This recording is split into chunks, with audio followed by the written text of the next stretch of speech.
इस सेशन में डॉक्टर दलवीर जी जुड़े हुए हैं, जो कि रेवाड़ी से RDS पब्लिक कॉलेज के प्राचार्य हैं। और सर का RTI सेशन पे बड़ी कमांड है। हमारे अधिकारी जो ओरिएंटेशन में आते हैं, तो उनकी तरफ से एक हमारे डिप्टी डीओज जो नए प्रमोट हुए थे पीछे, उन्होंने एक डिमांड की थी कि RTI का सेशन हो।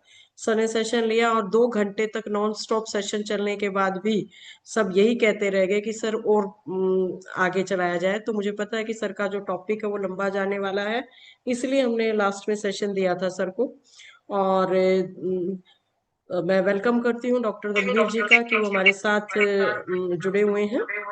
तो ज्यादा समय नहीं लूंगी मैं, क्योंकि सर का समय बहुत कीमती है। तो सर, आपका बहुत बहुत स्वागत है SCRT की तरफ से और हमारे प्राचार्यों की तरफ से। So if I'm audible, let's begin with Yes, sir. Yes, sir. the You are session. very much audible, sir. It's clear. Yes, sir. Right. So let us keep this session very much interactive. So let me begin by taking up your questions. As to then we can, can continue by that. तो बोलो बंद कर देगा ये. Anyone can start by asking any doubt, anxiety about it, so that I can go ahead on the basis of what your take is there on RTI. Sir one question. हाँ जी. Sir school में RTI के लिए sir कोई committee बनाए या sir एक ही officer बनाए उसको डील करने के लिए? तो स्कूल सिस्टम में देखिए आप, क्योंकि डिस्ट्रिक्ट एजुकेशन ऑफिसर जो डीओ साहब हैं वो आपके फर्स्ट एपिलेट अथॉरिटी होते हैं, तो स्कूल में प्रिंसिपल ही एसपीआईओ होंगे, या पहले जैसे बीओ एसपीआईओ होते थे। तो अब जैसे लेटेस्ट मुझे जो खबर है कि भाई स्कूल के प्रिंसिपल्स को भी एसपीआईओ डेजिग्नेट किया हुआ है।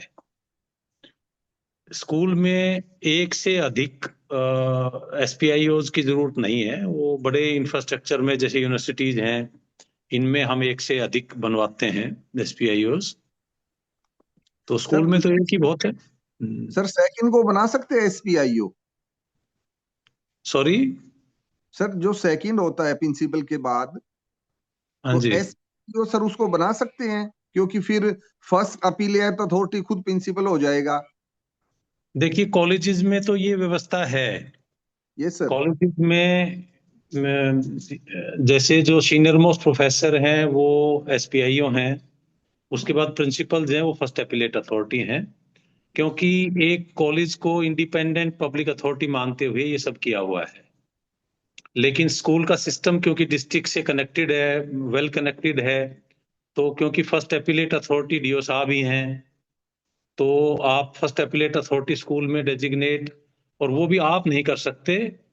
यदि डायरेक्टरेट से ऐसी हिदायतें आती हैं कि हर स्कूल अपने आप में इंडिपेंडेंट पब्लिक अथॉरिटी हो, तो फिर आप ये प्रोविजन जो कॉलेजेस में है वो इम्प्लीमेंट करवा सकते हैं।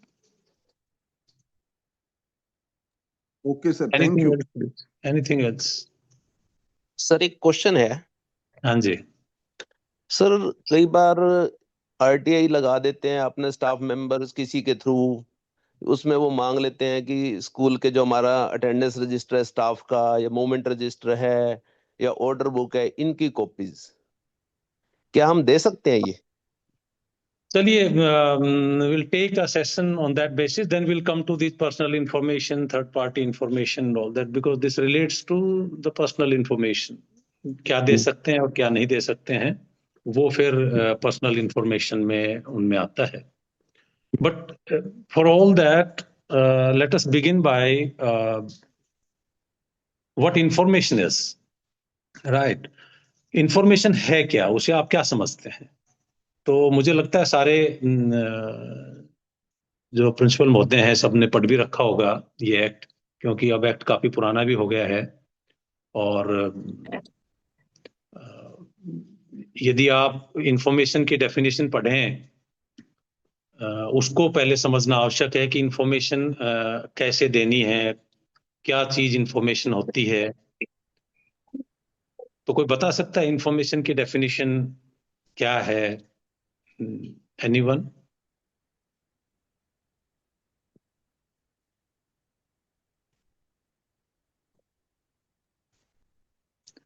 सर इंफॉर्मेशन की तो डेफिनेशन सर क्या होगी?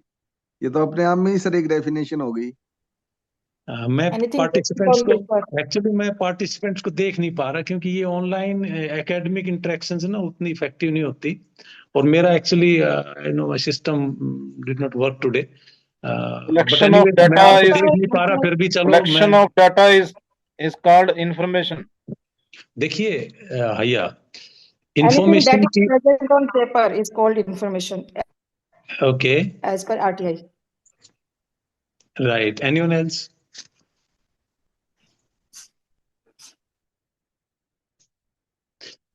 देखिए आप सभी आरटीआई एक्ट को पढ़िए उसमें सेक्शन 2F है उसमें लिखा है information is any material in any form पहली बात तो इंफॉर्मेशन एक मटेरियल शेप में होनी चाहिए that includes your all you know documents your all records opinions and advices जिसको मैं आपको बताना चाहता हूं कि ओपिनियन एडवाइसेस भी इंफॉर्मेशन का हिस्सा है यदि वो मटेरियल के रूप में है यदि वो रिकॉर्डेड है तो क्योंकि ऐसे केसेस हमारे पास बहुत आते हैं कि जी ओपिनियन बताइए अपना तो ओपिनियन और एडवाइस यदि रिकॉर्डेड नहीं है तो वो इंफॉर्मेशन नहीं है और प्राइवेट बॉडीज की इंफॉर्मेशन भी जो आप किसी भी दूसरे माध्यम से ले सकते हैं वो भी इंफॉर्मेशन का हिस्सा है इसके बाद आपका राइट टू इंफॉर्मेशन क्या है व्हाट इज दैट क्या राइट है आपका जब हम एक्ट में कहते हैं भाई मेरा राइट है इंफॉर्मेशन लेना so what is that right उसमें बहुत इंपॉर्टेंट देखने की चीज है कि जो इंफॉर्मेशन पब्लिक अथॉरिटी के कंट्रोल में है या उनके पास है वो राइट है आपका लेने का जो एक्सेसिबल है what is not accessible will not be given उसके बाद बहुत सारी एप्लीकेशन ऐसी आती हैं फॉर्मेट बना के देते हैं कि इस फॉर्मेट में हमें आप एप्लीकेशन दे दीजिए क्योंकि वो फॉर्म और फॉर्मेट को कंफ्यूज करते हैं तो किस किस फॉर्म में आपको सूचना मिलेगी या आप कैसे प्रदान करेंगे वो 4 कैटेगरी में है एक तो ये है कि आप इंस्पेक्शन ऑफ वर्क कर सकते हैं किसी डॉक्यूमेंट को देख सकते हैं रिकॉर्ड को देख सकते हैं एक तो वो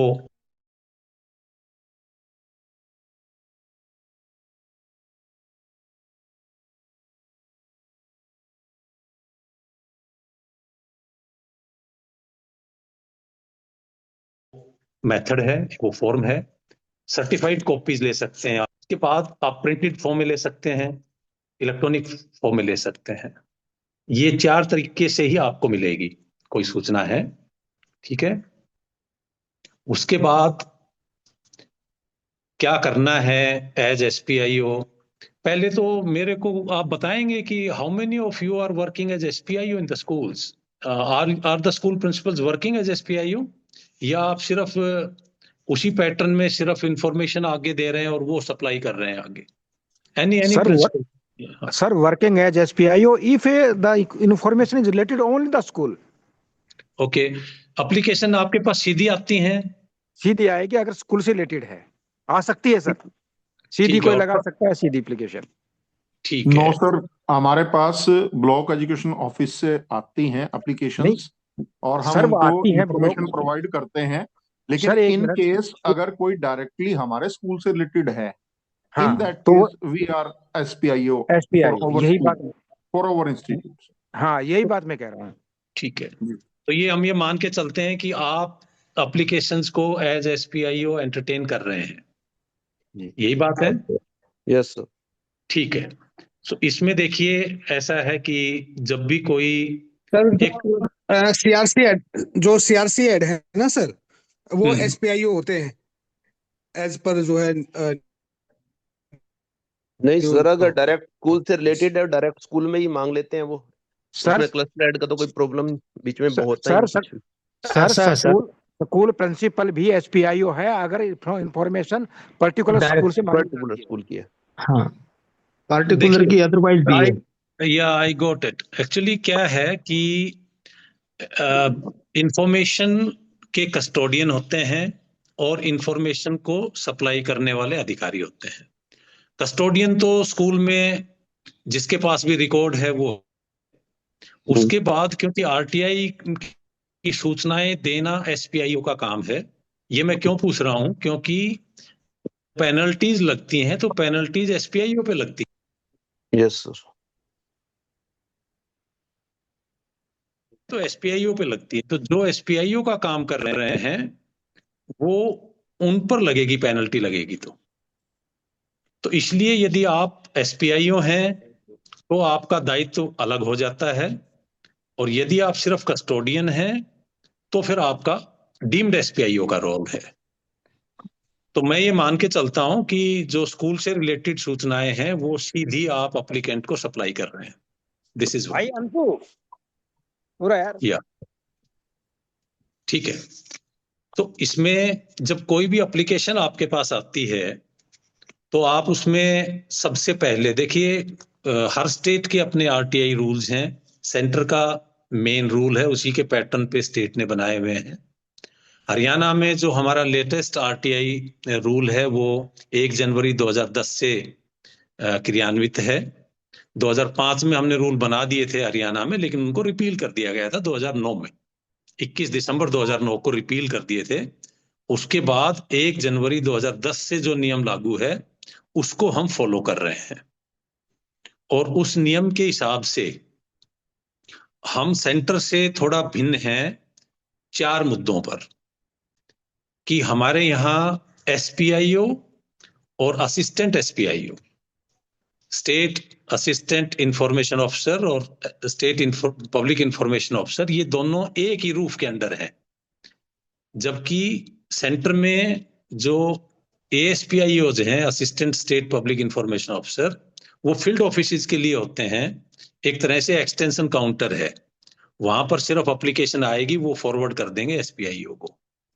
ठीक ये आरटीआई का उसी तरह है, जैसे इलेक्शन में प्रिजाइडिंग ऑफिसर धुरी होता है, उसी तरह से आरटीआई एक्ट में भी एसपीआईओ धुरी होता है। पेनल्टीज लगती हैं एसपीआईओ पे लगेंगी। एसपीआईओ को जस्टिफाई करना होता है कि उन्होंने सूचनाएं ठीक दी हैं। So the post of SPIO, this designation is very important. इसकी जिम्मेदारी बहुत ज्यादा है। तो जब भी एप्लीकेशन, हरियाणा में ये है कि भाई एसपीआईओ छुट्टी पर है या किसी कारण से वो नहीं है, तो एएसपीआईओ जो assistant state public information officer होते हैं वो एप्लीकेशन को रिसीव कर लेते हैं, और यदि एसपीआईओ आ जाते हैं तो इंफॉर्मेशन एसपीआईओ को ही देनी होती है, और यदि वो नहीं आते, लंबी उस पर रहते हैं, तो फिर एएसपीआईओ सूचनाएं प्रदान करेंगे। लेकिन सूचनाओं का देने का मुख्य दायित्व एसपीआईओ पर होता है। दूसरी बात यह है कि हरियाणा में एप्लीकेशन यदि आपको बाई हैंड कोई देकर जा रहा है तो आपको उसकी रिसीट देनी है, एक्नॉलेजमेंट देनी है कि आप ये आपकी इंफॉर्मेशन की एप्लीकेशन हमने रिसीव कर ली। उसके बाद फीस का इशू, उसमें भी हम डिफरेंट हैं। सेंटर के एक्ट में अनलिमिटेड टाइम है एप्लीकेंट के पास फर्दर फीस देने का, हमारे 15 दिन है। ठीक है, ये और आगे मैं बताऊंगा कि किस तरह से इसको डील करना है। तो जब भी एप्लीकेशन आपके पास आती है, आप ये चीजें देखिए कि वहां पर एप्लीकेंट ने अपने सिग्नेचर कर रखे हैं कि नहीं है, क्योंकि एक्ट में ये जरूरी है कि इंफॉर्मेशन आप एक पर्सन के रूप में मांगेंगे। 2 ही जरूरतें हैं, आप भारत के नागरिक होने चाहिए। यदि नागरिक नहीं है तो आरटीआई एक्ट आप पर लागू नहीं होता है, और इंफॉर्मेशन मांगनी है तो एज ए पर्सन आप मांगेंगे बाय नेम, और जब बाय नेम मांगेंगे तो आपको अपने सिग्नेचर एप्लीकेशन पर करने हैं। बहुत सारे केसेस ऐसे आते हैं कि जी डिजिटल सिग्नेचर कर दिए हैं, क्योंकि ऑनलाइन भी अप्लाई करने का प्रोविजन है। डिजिटल सिग्नेचर्स ऑफिशियल वर्क में होते हैं, पर्सनल एप्लीकेशन में तो आपको साइन करने हैं, स्कैन करनी है एप्लीकेशन, तब सबमिट करनी है। तो ये कुछ एक इश्यू जो आते हैं उनको मैं बीच बीच में आपको कोट करके बता रहा हूं। उसके बाद आप एप्लीकेशन की जो 10 रुपए फीस है, पहले 50 रुपए होती थी हरियाणा में, बाद में इसे 2016 में सेंटर के बराबर करते हुए 10 रुपए कर दिया गया था, और ये हिदायतें भी दे दी गई थी कि भाई एक एप्लीकेशन में 500 वर्ड से ज्यादा ना हो। तो जब एप्लीकेशन आपके पास आती है तो आप ये चीजें देख लीजिए कि it should be written in English, Hindi और the official language of the area. ये 3 लैंग्वेजेस में ही लिखी होनी चाहिए, इनमें से किसी एक में। 10 रुपए इस पर फीस होनी चाहिए। इंडिविजुअल की बाय नेम होनी चाहिए, उसके सिग्नेचर होने चाहिए। और जो हरियाणा ने और एक 2016 में नियम लागू 19 में नियम लागू किया कि आप आईडी कार्ड लगाएंगे, तो आइडेंटिटी कार्ड भी आपका उस पर लगा होना चाहिए। तो ये 4 चीजें आप ये देखिए। उसके बाद एप्लीकेशन को एंटरटेन करिए। यदि कोई एप्लीकेंट आपके पास आता है जो लिखने में असमर्थ है, वो सिर्फ कहता है जी मेरे को तो बोलना आता है, लिखना नहीं आता है, तो ये एसपीआईओ की ड्यूटी है कि वो उसकी ओरल रिक्वेस्ट को लिखित में लाए और उससे अंगूठा वगैरह लगवाए, उसके बाद एप्लीकेशन को ट्रीट करे। एप्लीकेंट को कोई रीजन देने की जरूरत नहीं होती इसमें कि मैं क्यों मांग रहा हूं सूचनाएं, और मिनिमम एड्रेस जो जिस तक वो पहुंच सके, उसके कोरस्पोंडेंस हो सके, उतना ही आपको मांगना है। उससे ज्यादा आपको उनसे कुछ लेना नहीं है। इसके बाद बात बहुत इंपॉर्टेंट आती है कि यदि एप्लीकेशन आपसे संबंधित है, जैसे बाई पोस्ट आ जाती है कुछ एप्लीकेशन, यदि आपसे संबंधित है तो आप ठीक है सूचना दे दीजिए। आप देखेंगे भाई ठीक है ये देनी है, ये हमारे पास है, तो आप दे दीजिए। लेकिन यदि वो सूचना आपसे संबंधित नहीं है तो फिर आप उसे जिससे संबंधित है उस ऑफिस के एसपीआईओ को ट्रांसफर कर दीजिए 5 दिन के भीतर भीतर। लेकिन इस ट्रांसफर में आपको क्या देखना है, कई बार क्या होता है कि ऐसी कोई सूचना है जो आपके पास भी अवेलेबल है और आपके डी ऑफिस में भी अवेलेबल है। मैं एक एग्जांपल दे रहा हूं। अब एप्लीकेशन लगती है डी ऑफिस में, कौन सप्लाई करेगा इस इंफॉर्मेशन को? डी ऑफिस सप्लाई करेगा या स्कूल सप्लाई करेगा? कोई भी एप्लीकेंट बताए, कोई भी पार्टिसिपेंट बताए। यदि उसका रिकॉर्ड हमारे पास है तो हम करेंगे। if related to the field then the school will supply, क्योंकि इंफॉर्मेशन दोनों जगह पे है, तो इसीलिए जो भी उसका सब्जेक्ट, उस एप्लीकेशन का सब्जेक्ट जिससे भी मोर क्लोजली कनेक्टेड है, यदि उसका सब्जेक्ट डी ऑफिस से कनेक्टेड है तो डी ऑफिस सप्लाई करेंगे, या जो आपके जहां जहां सूचनाएं उपलब्ध हैं जिससे भी वो सब्जेक्ट ज्यादा क्लोजली कनेक्टेड है वो सप्लाई करेंगे। यदि वो इंफॉर्मेशन स्कूल से कनेक्टेड है तो स्कूल सप्लाई करेगा, और अदरवाइज दूसरे ऑफिस जहां पर सूचना आपने दे रखी है वो सप्लाई करेंगे। The subject which is more closely connected, इस बात का आपको ध्यान रखना है। ट्रांसफर जब आप करते हैं तो 5 डेज में करनी है, और एक को ही करनी है। यद्यपि डायरेक्टरेट से कई स्कूल्स में या कई ऑफिसेज में एक साथ आ जाती है ट्रांसफर होकर के, लेकिन आरटीआई नियम में साफ लिखा हुआ है कि आप एक पब्लिक अथॉरिटी को ट्रांसफर कर सकते हैं। यदि एक से अधिक के नाम वो एप्लीकेशन संबंधित है तो फिर आप वापस एप्लीकेंट को भेज दीजिए और उसको बता दीजिए कि आप सीधा संपर्क करें जिन जिन अथॉरिटीज से ये संबंधित है। You will transfer only to the one other public authority। इस तरह से जब अब एप्लीकेशन यदि आपके पास है तो इसको कैसे ट्रीट करना है, आपको 30 दिन के भीतर 30 डेज में सूचना देनी है। एक्ट में लिखा हुआ है डिसीजन लेना है। क्या मतलब हुआ डिसीजन लेने का? एक दो जगह ये मिस इंटरप्रिटेशन हमारे कुछ पार्टिसिपेंट्स ने, एसपीआईओज ने कर ली कि जी 30 दिन में तो डिसीजन लेना है, इंफॉर्मेशन देने का टाइम आगे बढ़ सकता है। ऐसा नहीं है। डिसीजन लेने का मतलब है या तो सूचनाएं आप 30 दिन में दे दीजिए या रिजेक्ट कर दीजिए। मतलब है कि 30 डेज में आपको एप्लीकेशन को एंटरटेन करना है, इधर यस और नो। रिजेक्ट करनी है तो रिजेक्ट करके भेज दीजिए कि ये सूचना देने लायक नहीं बनती है, ये प्रकटन के योग्य नहीं है। और यदि वो देने लायक है तो उसे फीस लेकर के, और फीस जो है वो कुछ पता भी होगा हमारे एसपीआईओज को, बाकी मैं आपको फिर बता देता हूं। फीस हमारे एप्लीकेशन फीस 10 रुपए की है, वो सिर्फ एप्लीकेशन की है, उसमें आपको सिर्फ ट्रेजरी में वो जमा करवानी है। गवर्नमेंट स्कूल है तो ट्रेजरी में जमा करवानी होती है, और ऑटोनोमस बॉडीज हैं कोई, वो अपने अकाउंट में जमा करवा सकते हैं। ट्रेजरी में यदि आप जमा करवाते हैं तो फिर वो मेजर हेड उसके हैं, अदर एडमिनिस्ट्रेटिव सर्विसेज का जो हेड है 0070, उसमें आप करवा सकते हैं। जो उसका सब मेजर हेड है 60, एंड देन दूसरे जो हेड्स हैं अदर सर्विसेज के, उनमें आप जमा करवा सकते हैं। 0070 है, देन 60 है, आई थिंक 80 है, उसके बाद उसका सब हेड भी है जो आरटीआई के लिए ही बना हुआ है, उनमें आप जमा करवा सकते हैं। तो 10 रुपए की फीस को आप पोस्टल चार्जेस में इंक्लूड नहीं करेंगे, पोस्टल चार्जेस अलग लेने होते हैं। जो सूचनाएं आपको फोटोकॉपी करके देनी है उसका चार्ज 2 रुपीज पर पेज है। अब इसमें हमारे पार्टिसिपेंट्स को कंफ्यूजन आता है कि ये फोटोकॉपी है या जो कंप्यूटर से जब हम टाइप करके निकालते हैं उसके भी 2 रुपीज है।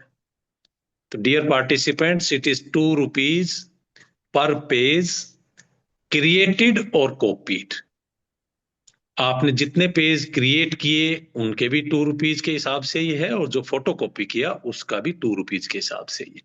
यदि कोई एप्लीकेंट ईमेल से मांगता है, बहुत सारे एप्लीकेंट ईमेल से भी सूचनाएं मांगते हैं कि हमें ईमेल पर भेज दीजिए, तो ईमेल पर जब आप सूचना भेजेंगे, ये मैं आपको जो कंटेम्परेरी सिचुएशंस आ रही हैं, जो चैलेंजेस आते हैं, उनको सबको इन्वॉल्व करके बता रहा हूं। मेरे पास जितने डाउट्स आते हैं मेरे डिफरेंट लेक्चर्स में, उनको मैं ऐड कर रहा हूं, क्योंकि ये सब एसपीआईओज के द्वारा पूछे गए क्वेश्चंस हैं।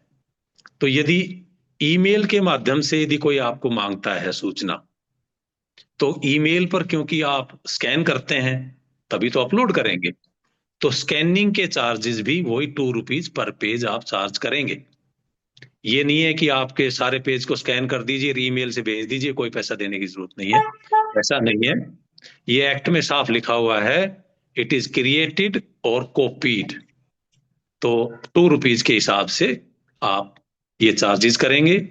यदि आपने 30 डेज में सूचना को एंटरटेन नहीं किया यस और नो में, तो ये मान लिया जाएगा कि आपने सूचना देने से मना कर दिया है। यदि कोई सूचना लाइफ और लिबर्टी से जुड़ी हुई हो तो कितने टाइम में देनी है, कोई भी पार्टिसिपेंट बताए।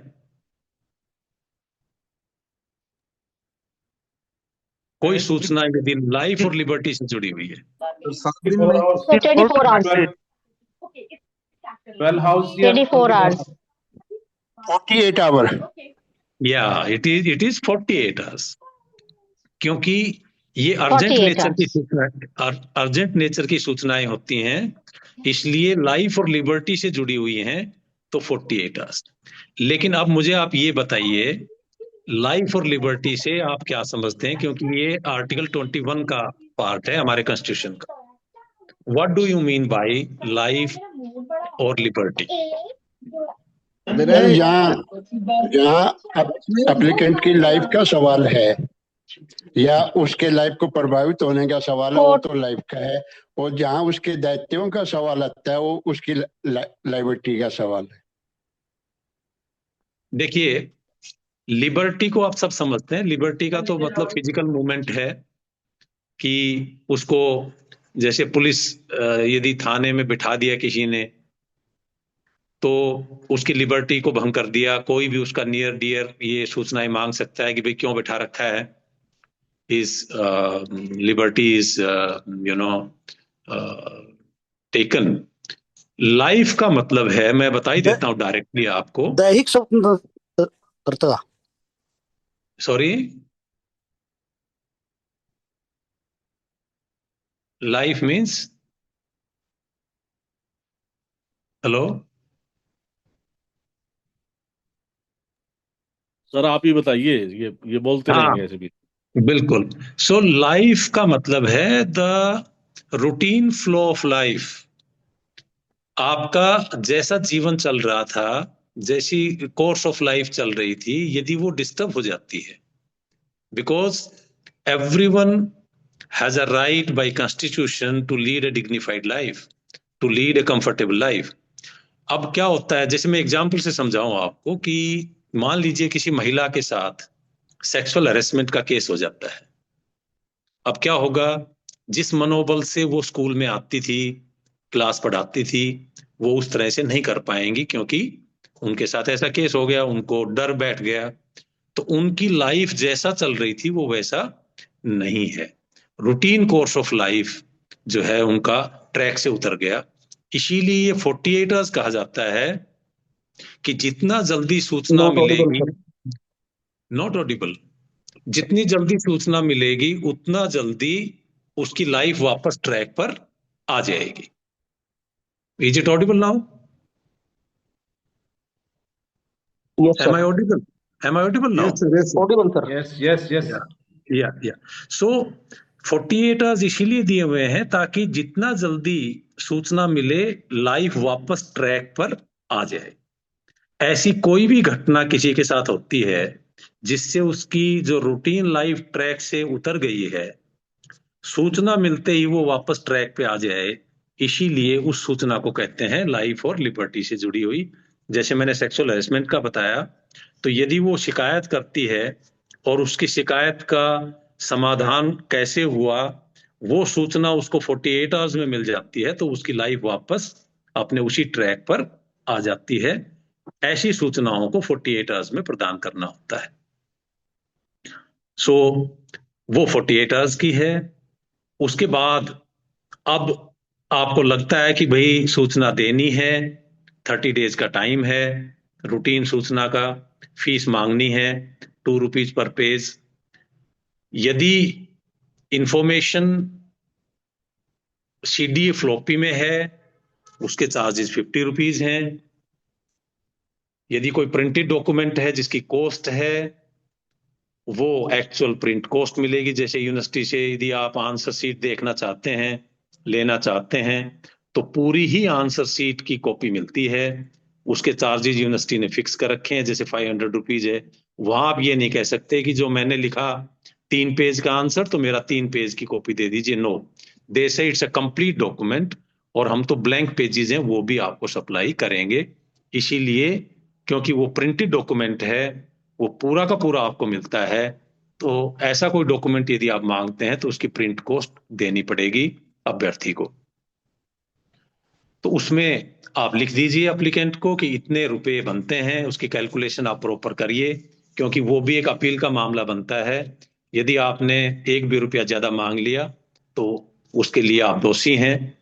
तो पूरी कैलकुलेशन करके कि आपकी सूचना इतने पेजेस की है, 2 रुपीज के हिसाब से इतने रुपए बनते हैं, या प्रिंटेड डॉक्यूमेंट है तो उसका इतना बनता है, सीडी फ्लॉपी में तो 50 रुपीज पर सीडी बनता ही है। तो इस तरह से आप फीस जब उसको लेटर लिखते हैं, यहां पर देखने की बात यह है कि सेंटर के रूल में यह है कि जिस दिन भी आप फीस के लिए अभ्यर्थी को लिख रहे हैं, उस दिन आपकी जो 30 दिन वाली सुई है घड़ी की, वो रुक जाती है। मान लीजिए सूचना बहुत बड़ी थी, आपने 26 दिन लगा दिए ये पता करते करते कि ये कितनी पेज की सूचना है। अब आपके पास कितने दिन बाकी हैं? 4 दिन, 4 डेज हैं। अब आपने उसको लिखा कि इतने रुपए बनते हैं, आप भेज दीजिए।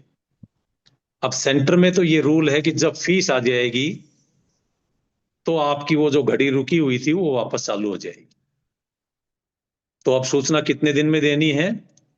फीस आते ही 4 दिन के भीतर भीतर आपको इंफॉर्मेशन को डिस्पैच कर देना है। लेकिन हरियाणा ने इसको थोड़ा सा स्ट्रिक्ट किया हुआ है। उसमें यह कहा हुआ है कि सिर्फ अभ्यर्थी को, एप्लीकेंट को 15 दिन मिलेंगे फीस जमा करवाने के लिए। जैसे मान लीजिए अब इसमें सिचुएशन ये है कि आपने, इसमें ये है कि जितना जल्दी हो आप फीस की सूचना दीजिए। ये नहीं है कि एप्लीकेशन आई और उसे रखे बैठे हैं आप, सूचना एक ही पेज की थी और आपने लगा दिए 25 दिन उसमें, उसका कोई मतलब नहीं है। एज एक्सपीडियसली एज पॉसिबल, जितना जल्दी हो आप एप्लीकेंट को उसके बारे में कितनी फीस देनी है उसका बता दीजिए। वैसे ये जो फीस का टाइम है ये एक्सक्लूड किया जाता है 30 डेज से अलग। लेकिन यदि सिचुएशन ऐसी है कि मान लीजिए 10वें दिन आपने कहा कि फीस दे दीजिए, अब 15 दिन है, मैं हरियाणा की बता देता हूं आपको, अब 15 दिन है, मतलब है कि 25 दिन में आपके पास 25वें दिन आपके पास फीस आ जाएगी लेटेस्ट। अब आप इन 15 दिन को निकालिए मत अलग, अब आप 5 दिन के भीतर सूचना दे दीजिए। ये 15 डेज एक्स्ट्रा तब हैं जब इंफॉर्मेशन बहुत वॉल्यूमिनस हो और बहुत सारे ऑफिस से कलेक्ट करनी है और जेन्युइनली आपको टाइम लग गया कि नंबर ऑफ पेजेस कैलकुलेट करने में, और फिर आप जो है यदि दिन बढ़ जाते हैं आगे तो ये 15 डेज एक्सक्लूडेड होते हैं, अदरवाइज उसी में ही इंक्लूड होते हैं। क्योंकि एसपीआईओ की जो इंटीग्रिटी है वो बहुत इंपॉर्टेंट है, उसकी जो इंटेंशन है वो बहुत इंपॉर्टेंट है। यदि आपने जानबूझ करके इंफॉर्मेशन को टाला है तो फिर पेनल्टी इसीलिए लगती है कि वो एसपीआईओ की नीयत पर शक हो जाता है। तो यदि आपने पूरी निष्ठा से काम किया है तो कोई ऐसी पेनल्टी की दिक्कत नहीं आती है। तो इस तरह से आप फीस मांगेंगे, जब फीस आ जाएगी तो सूचना आप 30 दिन के भीतर दे दीजिए। 48 आवर्स की जो अर्जेंट सूचनाएं हैं लाइफ और लिबर्टी की तो वो आपको देनी है। अब इसमें यह है कि यदि सूचना कुछ देने लायक है और कुछ देने लायक नहीं है, जैसे कोई कहता है कि जी मुझे इनकी सर्विस बुक की कॉपी दी जाए। अब सर्विस बुक तो किसी का पर्सनल डॉक्यूमेंट है, लेकिन उसमें जो सूचनाएं हैं कि इन्होंने सर्विस कब ज्वाइन करी, कब इनका रिटायरमेंट है, कब क्या है, तो कुछ हिस्से उसमें देने लायक भी होते हैं और कुछ हिस्से देने लायक नहीं होते हैं। तो वो फिर आप जो देने लायक हैं उन्हें दे दीजिए, जो नहीं देने लायक हैं पर्सनल में आते हैं वो मत दीजिए। आप उसको सिविरेंस क्लॉज बोलते हैं, तो उसको आप काट करके दे दीजिए। कुछ एप्लीकेंट मैंने जो बताया था कि वो कहते हैं कि इस फॉर्मेट में डाल के दीजिए सूचना, आप बिल्कुल बाध्य नहीं है फॉर्मेट में डालने के लिए। कोशिश की जाए कि उसी फॉर्मेट में दे दी जाए, लेकिन यदि आपके रिसोर्सेज अलाउ नहीं करते हैं तो आप बिल्कुल मत दीजिए, जैसी सहूलियत बनती है।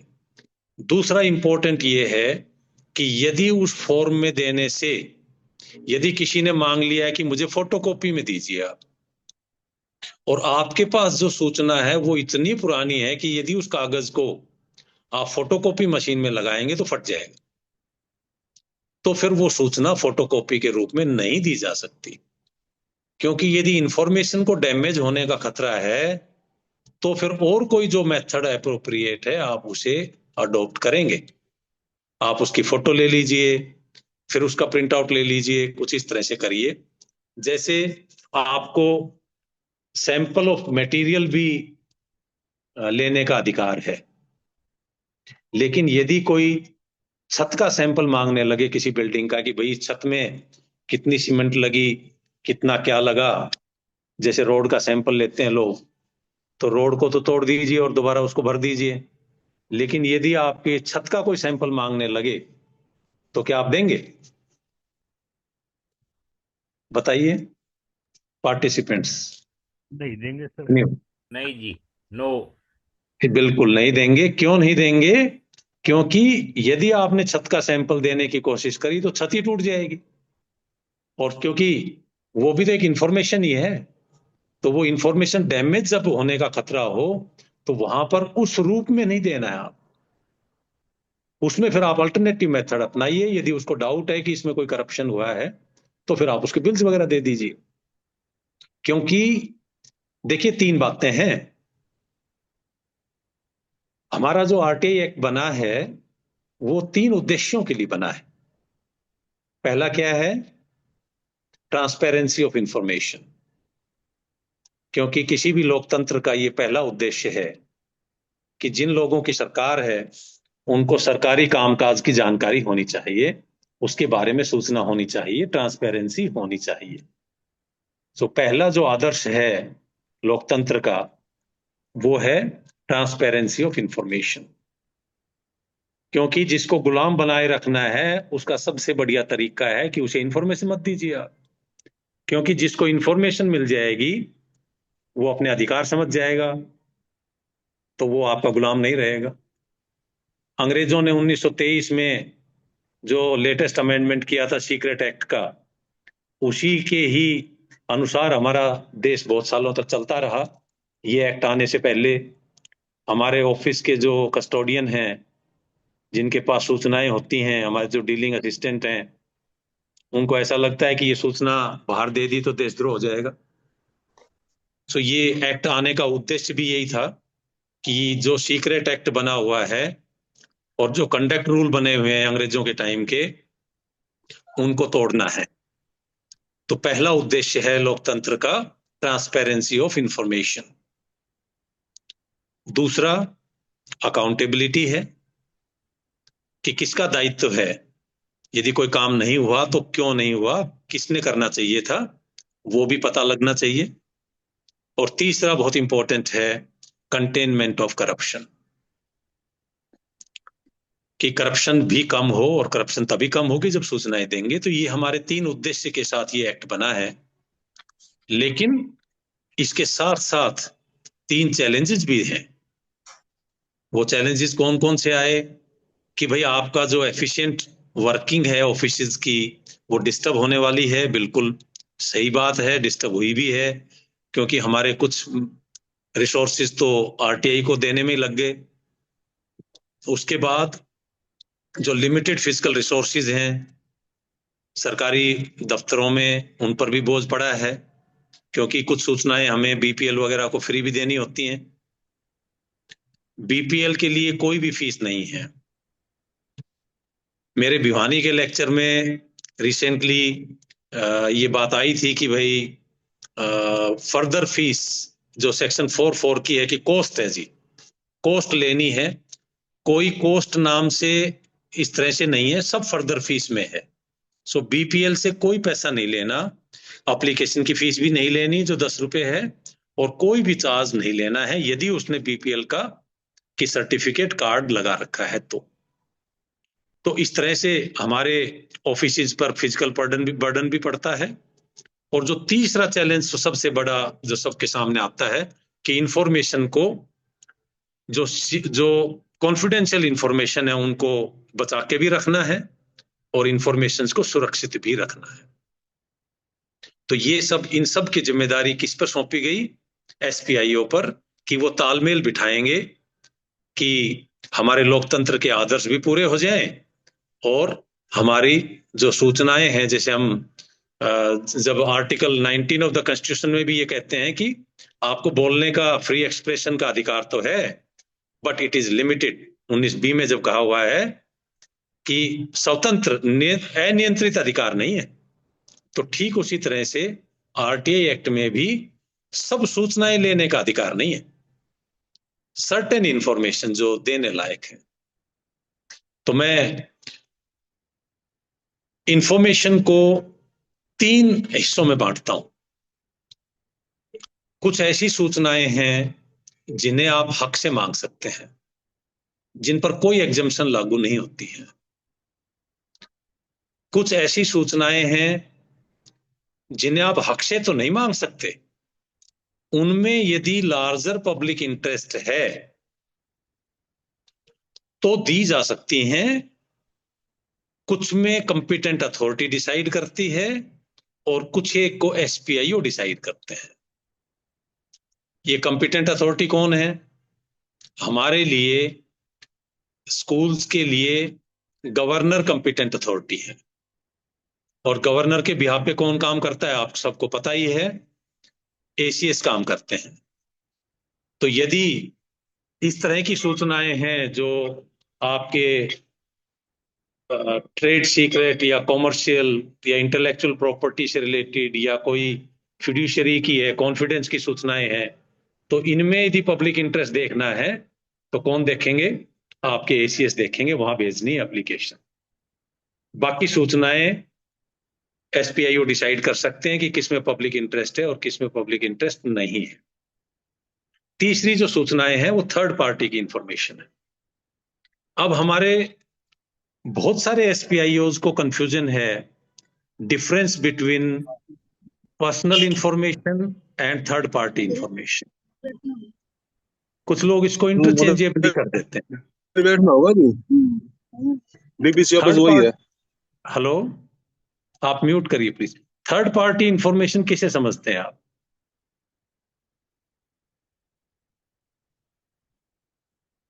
Any participant please tell third party information. Sir जो मतलब जो इंफॉर्मेशन है वो उससे रिलेटेड नहीं है, किसी थर्ड पर्सन के बारे में कोई जानकारी लेना। और दूसरे पार्टिसिपेंट्स, मैं सबको भी नहीं कर पा रहा हूं, लेकिन और कोई बताएं। I think you are 200 in number, so it's a great number. And मुझे लग रहा है 2-3 पार्टिसिपेंट सिर्फ एक्टिवली पार्टिसिपेट कर रहे हैं, बाकी अदर्स ऑल्सो आर रिक्वेस्टेड।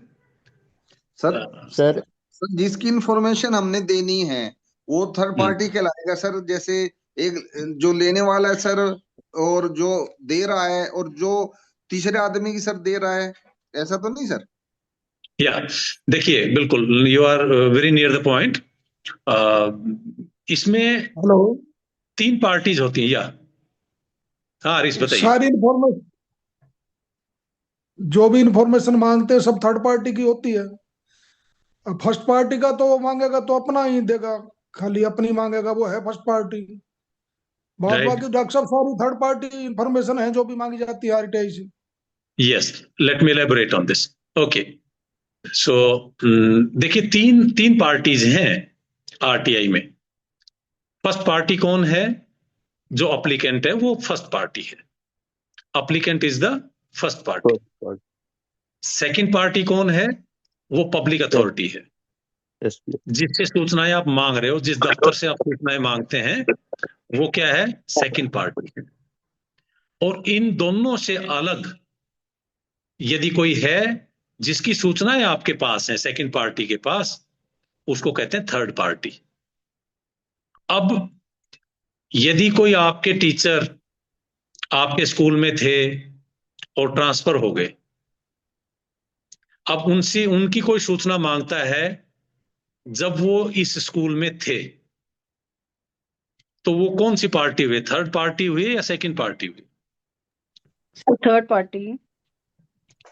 देखिए, जो सेकंड पार्टी है मींस जो स्कूल है, मैं स्कूल पे सीधी बात करता हूं, स्कूल सेकंड पार्टी है, तो स्कूल के जितने भी कर्मचारी अधिकारी हैं वो सेकंड पार्टी है या थर्ड पार्टी है? सर थर्ड पार्टी हुए सर। Second party sir. देखिए, सेकंड पार्टी सर। नहीं, आपका स्कूल जो है वो बिल्डिंग से सेकंड पार्टी थोड़ी है, उसके सब कर्मचारी अधिकारी सब सेकंड पार्टी में आएंगे sir. Everybody in that school is a second party. Second party. ये मैं क्यों कह रहा हूं? क्योंकि हमारे कुछ एसपीआईओज क्या करते हैं, यदि किसी टीचर की इंफॉर्मेशन मांगी गई है तो वो अपने ही स्कूल के टीचर को एप्लीकेशन लिखते हैं कि आपसे संबंधित आरटीआई एप्लीकेशन आई है, मैं आपकी सूचना दूं या ना दूं। अब ये बताइए, वो सेकंड पार्टी के ही हिस्सा हैं, आपको थर्ड पार्टी वो हैं ही नहीं, तो आप क्यों उनसे एप्लीकेशन लिख रहे हैं और क्यों सहमति मांग रहे हैं? क्योंकि आपको ये देखना है कि ये थर्ड पार्टी तो नहीं है, लेकिन यदि पर्सनल इंफॉर्मेशन है तो वो नहीं देनी है। सो इस तरह से किसी भी कर्मचारी को आपको एप्लीकेशन लिखने की जरूरत नहीं है। थर्ड पार्टी कौन हुए? थर्ड पार्टी वो हुए जैसे आपने अपने स्कूल से किसी दूसरे स्कूल से कोई मेमोरेंडम साइन कर रखा है, या किसी और ऑफिस से आपने मेमोरेंडम साइन कर रखा है, आपसे उनका कोलैबोरेशन है, कुछ सूचनाएं उनकी आपके पास रखी हुई हैं, उन्होंने आपके समझौते के तहत रखी हुई हैं। अब यदि उनकी सूचनाएं आपसे कोई मांगता है तो वो सूचनाएं होगी थर्ड पार्टी की। आप उनको इंफॉर्मेशन देंगे कि भाई आपने सूचनाएं हमें दी हुई हैं और आपकी ये सूचनाएं हम दे दें या ना दें, क्योंकि आपने कॉन्फिडेंशियल कह रखा है, तब वो होती है थर्ड पार्टी जो सेकंड पार्टी से संबंधित नहीं है। लेकिन यदि कोई टीचर आपके यहां थे और अब वो ट्रांसफर हो गए, लेकिन उनकी सूचना जब आपके यहां थी तब की मांगी गई है, तो उस समय वो सेकंड पार्टी थे, इसलिए उनके पास भी कोई आपको सहमति लेने की आवश्यकता नहीं है।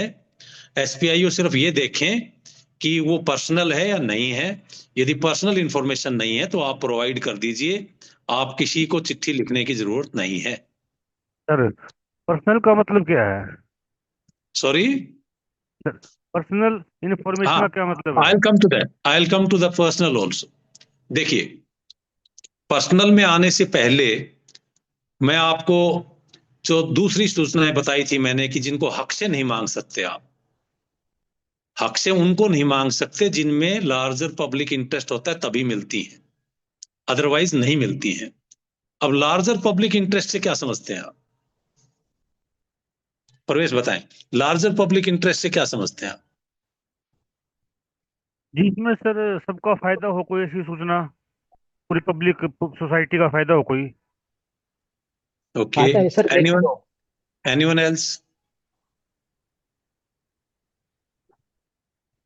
पब्लिक इंटरेस्ट और लार्जर पब्लिक, लार्जर में बहुत ज्यादा बड़ा सर जो पब्लिक सोसाइटी को डायरेक्टली या इनडायरेक्टली इफेक्ट करती हो। एग्जैक्टली, बिल्कुल, जिससे बहुत सारे लोग प्रभावित हो रहे हो। क्योंकि आप इस बात को नोट करिए कि आरटीआई एक्ट किसी की अपनी आकांक्षाओं की, निजी आकांक्षाओं की पूर्ति के लिए नहीं बना है ये act. It is not for your private satisfaction. ये आपके प्राइवेट इंटरेस्ट को संतुष्ट करने के लिए एक्ट नहीं है कि जी मुझे चाहिए, मेरा इंटरेस्ट है, कि नहीं, ये पब्लिक इंटरेस्ट के लिए। यदि बहुत सारे लोग उस सूचना से प्रभावित हो रहे हैं, वो पब्लिक इंटरेस्ट की सूचनाएं हैं। सो इसमें देखिए, मैं लाइन पढ़ता हूं, आप सुनिए उसे। Personal information means information which have no relationship to any public activity or public interest, which has no relationship to any public interest or public activity। ऐसी कोई सूचना जिसका किसी भी पब्लिक एक्टिविटी से कोई लेना देना नहीं है, जिसका कोई पब्लिक इंटरेस्ट से कोई लेना देना नहीं है, और जिसके डिस्क्लोजर से उस व्यक्ति की निजता का हनन होता हो, ये सूचनाएं व्यक्तिगत सूचनाओं में आती हैं। आप नहीं समझे होंगे, मैं इसको एलेबरेट कर देता हूं। जैसे कोई टीचर, मान लीजिए पीजीटी लगे हैं, उनकी क्वालिफिकेशन एमए होनी चाहिए, बीएड होनी चाहिए, ठीक है जी। अब आप में कुछ साथियों को पता होगा कि 13 नवंबर 2019 को सुप्रीम कोर्ट का एक बहुत बड़ा जजमेंट आया निजी सूचनाओं को लेकर के, और हमारे चीफ सेक्रेटरी हरियाणा की तरफ से भी सभी संस्थाओं को लेटर आ गया था कि क्या क्या निजी सूचनाएं हैं। अब उन निजी सूचनाओं में 4 बिंदु दिए हुए हैं। नेम, पहली जो पर्सनल इंफॉर्मेशन में, name, address, your physical, mental, psychological state, आपकी शारीरिक, मानसिक, मनोवैज्ञानिक स्थिति, सब पर्सनल में आती हैं। दूसरा, प्रोफेशनल रिकॉर्ड, जिसमें आपकी क्वालिफिकेशन, आपकी परफॉर्मेंस, आपकी एसीआर, आपके अवार्ड्स, आपके पनिशमेंट, ये प्रोफेशनल में आते हैं, वो भी पर्सनल में आते हैं। तीसरा, मेडिकल रिकॉर्ड्स, कितने डॉक्टर्स को दिखाया, क्या दवाई ली, कितना पैसा रीइंबर्समेंट में लिया, सारा कुछ ये पर्सनल में आता है। आपके लोन्स, लाइबिलिटीज, पेमेंट्स पर्सनल में आती हैं। इस जजमेंट से तो ऐसा लगता है कि सारा ही कुछ पर्सनल है, सारा ही कुछ पर्सनल है, तो देने की आवश्यकता ही नहीं है कोई सूचना।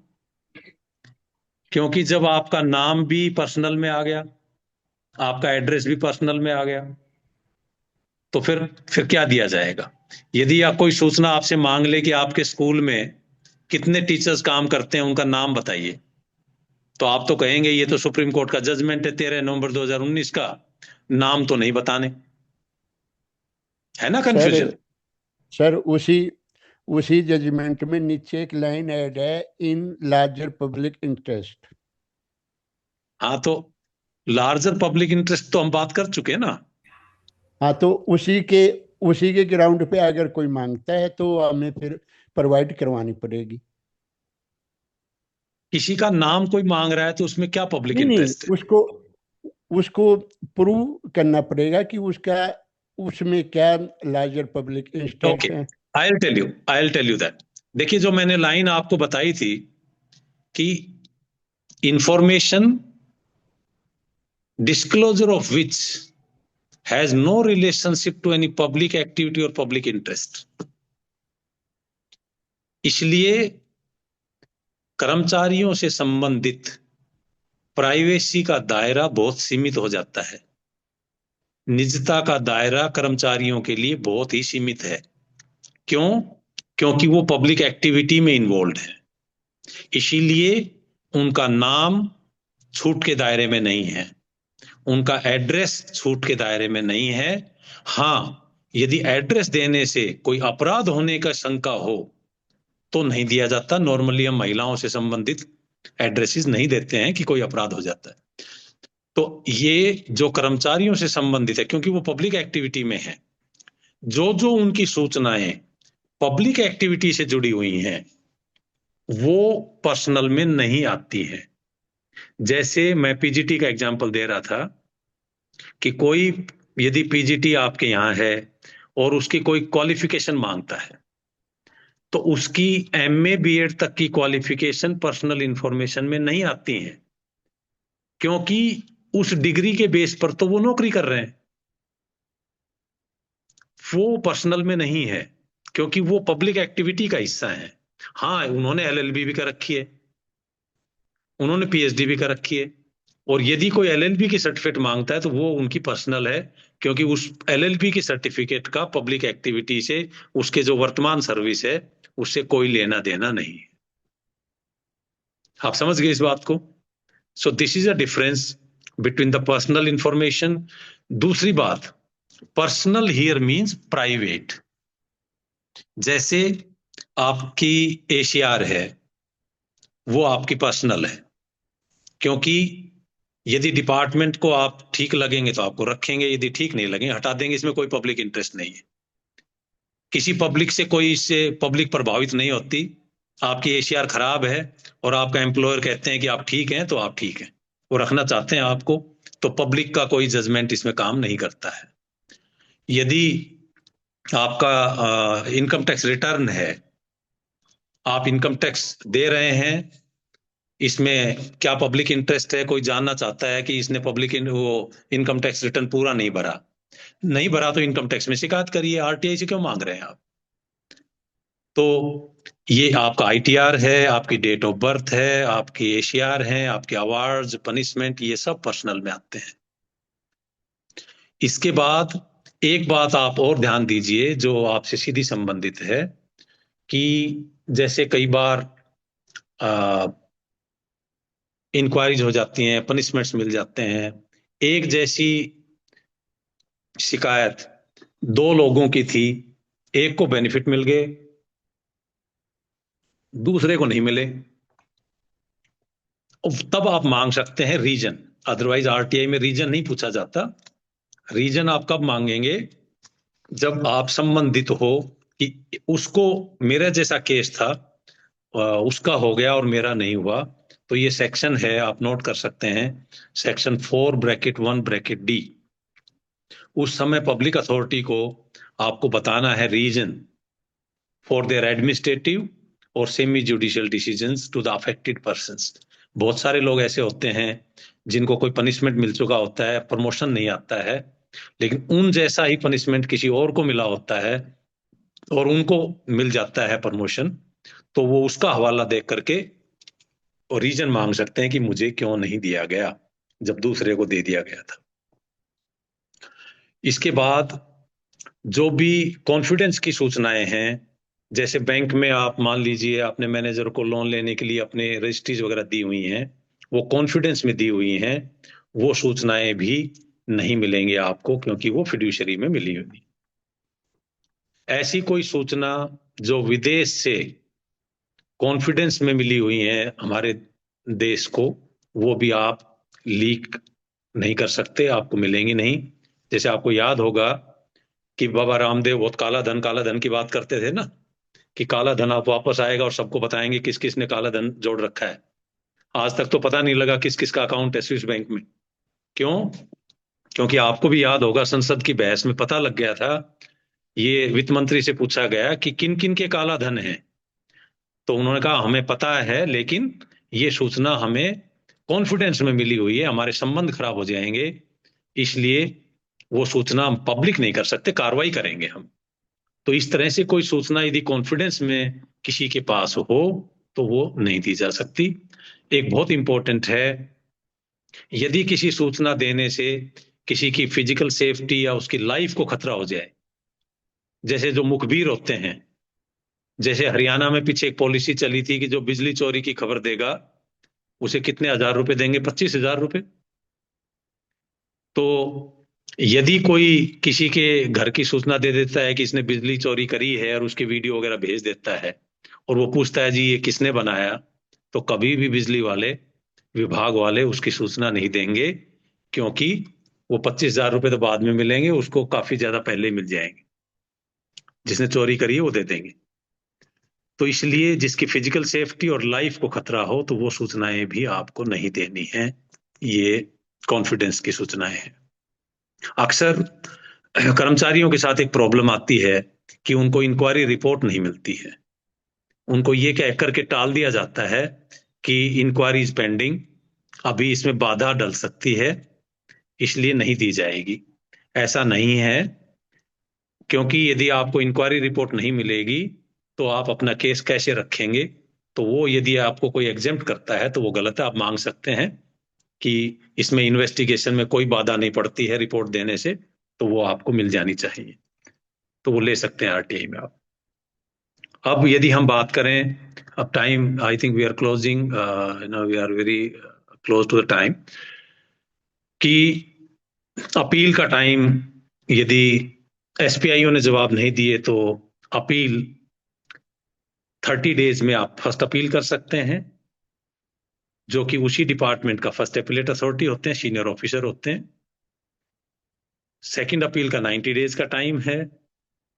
अपील के दौरान इंडिविजुअल का आना कंपलसरी नहीं है, वो आना चाहे आ जाएं, वीडियो कॉन्फ्रेंसिंग भी कर सकते हैं, अपने रिप्रेजेंटेटिव भी भेज सकते हैं, या नहीं आए तो उनको आप उनकी एक्स पार्टी डिसीजन कर सकते हैं अपने विवेक के हिसाब से। लेकिन फर्स्ट अपील को डिस्पोज ऑफ करने का टाइम 30 डेज है, मैक्सिमम 45 डेज है। सेकंड अपील 90 डेज में कर सकते हैं, आपकी एप्लीकेशन से 90 डेज जो डिसीजन आपका आया है फर्स्ट अपील का। कंप्लेंट भी कर सकते हैं डायरेक्टली कमीशन में आप, अपील की बजाय। कंप्लेंट का रास्ता छोटा है, लेकिन वो यदि इंफॉर्मेशन कमिश्नर को यदि उचित लगेगा तो कंप्लेंट ट्रीट करेंगे, अदरवाइज आपको वापस भेज के कह सकते हैं कि अपील प्रोसीजर अडॉप्ट करिए। किन किन मुद्दों पर अपील, सेकंड अपील और कंप्लेंट हो सकती है, उसे ध्यान से सुनिए आप। Am I audible to all of you? Yes, sir. Okay. Yes, So sir. किन मुद्दों पर, because I'm not getting the exact feedback, because I'm not able to see any one of you, so it's something like saying in the blank. So किन मुद्दों पर, किन issues पर complaint हो सकती है सीधी कमिश्नर को बिना फर्स्ट अपील किए? और अपील की और कंप्लेंट के लगभग इश्यूज बराबर ही हैं। पहला है, यदि कोई एप्लीकेशन सबमिट ही नहीं कर पाए क्योंकि वहां एसपीआईओ है ही नहीं, तो वो उस दफ्तर की शिकायत कर सकते हैं, या उस दफ्तर में शिकायत, वो एप्लीकेशन को लेने से मना कर दिया किसी ने कि हम आपकी आरटीआई की एप्लीकेशन नहीं लेंगे, तो सीधी कंप्लेंट हो सकती है। और जब कंप्लेंट की जाती है तो कमिश्नर को सिविल जज की पावर होती है। दूसरा, विदाउट रीजनेबल कॉज, बिना पर्याप्त तर्कसंगत कारण के यदि आपने सूचना देने से मना कर दिया, you are refuse the information, और आपने टाइम पर नहीं दी सूचना, विदाउट रीजनेबल कॉज। कई बार क्या होता है कि एक एसपीआईओ ट्रांसफर हो जाते हैं, दूसरे आते नहीं, और वो एप्लीकेशन बीच में मिसप्लेस हो जाती हैं। वो एक रीजनेबल कॉज था कि भाई एसपीआईओ ट्रांसफर होने थे और दूसरों ने चार्ज नहीं लिया था या जैसा भी था। बट विदाउट रीजनेबल कॉज यदि आपने सूचना देने में देरी की या सूचना देने से मना कर दिया तो आप पेनल्टी के हकदार हैं। तीसरा है मेलाफाइडली डिनाइड, गलत नियत से सूचना आपने मना कर दी, मेलाफाइडली डिनाइड द इंफॉर्मेशन। नेक्स्ट है नोइंगली गिवन इनकम्प्लीट, मिसलीडिंग और फॉल्स इंफॉर्मेशन। जैसे मैं अक्सर एसपीआईओ को अक्सर बताता हूं ये बात कि मान लीजिए आपने कस्टोडियन से सूचनाएं ली, 20 पेज की है। अब कस्टोडियन ऑफ इंफॉर्मेशन जो डीलिंग असिस्टेंट है उसको पता है कि इस सूचना में 20 पेज की में 11वां पेज इंपॉर्टेंट है। अब वो उस पेज को रिप्लेस कर देता है, उसमें कोई और ही लगा देता है। अब एसपीआईओ को तो 20 पेज मिल गए, उन्होंने तो 20 भेज दिए। तो हम एसपीआईओ को यही कहते हैं कि हर पेज पर आप सर्टिफाइड ट्रू कॉपी करके लीजिए डीलिंग असिस्टेंट से, क्योंकि जब वो 20 पेज की सूचना जब एप्लीकेंट के पास जाएगी तो वो सबसे पहले 11वां पेज देखेगा और वहां पर तो कुछ और ही लगा हुआ है। तो इसका मतलब नियत किसकी खराब हुई? एसपीआईओ की, यदि उन्होंने उसको सर्टिफाइड ट्रू कॉपी नहीं करवा रखा है तो इसका मतलब हुआ कि आपने मेलाफाइडली इंफॉर्मेशन को आपने गलत दिया, मिसलीडिंग दी, नोइंगली आपने। उसके बाद यदि इंफॉर्मेशन को आप डिस्ट्रॉय कर देते हैं, आप एसपीआईओ हैं, आपको लगता है कि मैं इसकी गाई भी कर देता हूं, तो देखिए एसपीआईओ की ड्यूटी स्टेच्यूटरी ऑब्लिगेशन है। सभी प्रिंसिपल महोदय नोट कर लें, SPIOs, duties of SPIOs are statutory obligations. ये इसमें आप लापरवाही करेंगे तो आपकी सर्विस तक डिसमिस हो सकती है यदि आपने बार बार लापरवाही की। ये ऐसा नहीं है कि एसपीआईओ बनने के बाद कि अब तो मैं उसका इलाज कर दूंगा, इसकी सूचनाओं को डिस्ट्रॉय कर दूंगा। तो यदि सूचनाएं डिस्ट्रॉय होगी किसी की तो भी आप पेनल्टी के हकदार हैं और बड़ी कार्रवाई भी हो सकती है। या फिर सूचना को ऑब्स्ट्रक्ट कर दिया,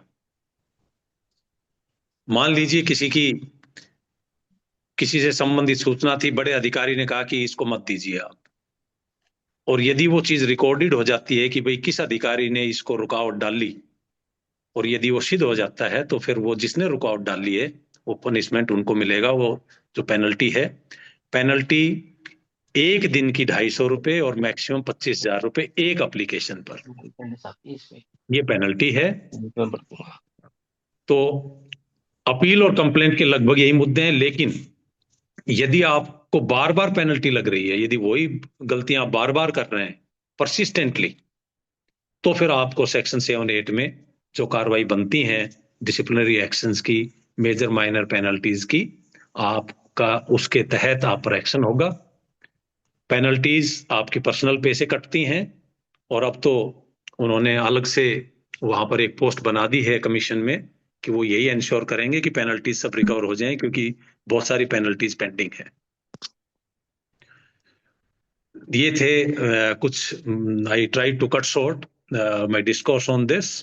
any doubt if you have, you can please ask. Sir आपने कहा है 500 वर्ड होने चाहिए जो आरटीआई मांग रहा है, और कई बंदे 3-3, 4-4 पेज की आरटीआई मांग लेते हैं, उस अवस्था में क्या करें?